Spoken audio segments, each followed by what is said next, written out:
Good day guys. So nandito ngayon tayo para mag-test damage ng sniper natin sa Ragnarok Origin Classic. Tetestingin natin yung damage natin per minute and per second.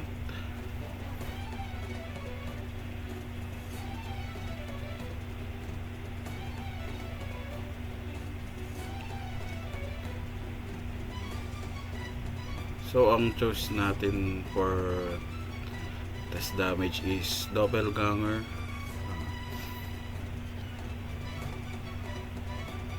which is medium demon.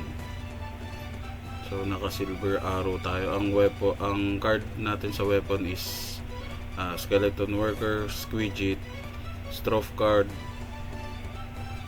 Sa accessories naman natin naka double brooch tayo, stemworm na max, swift mantis, and dalawang greatest general.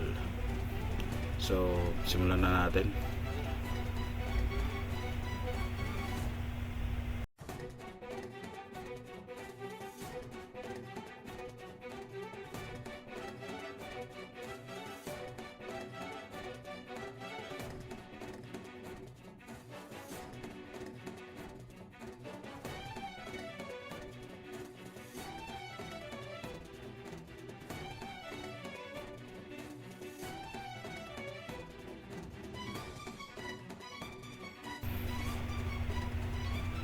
As you can see, may damage tayong 250 to 70, tapos meron yung sa ibon natin 600k, merong 700 sa red cut yun.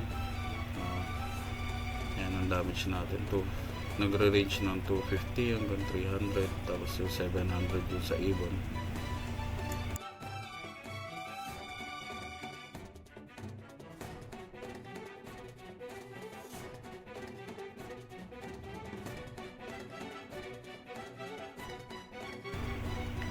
So yun, malapit na matapos yung isang minuto natin.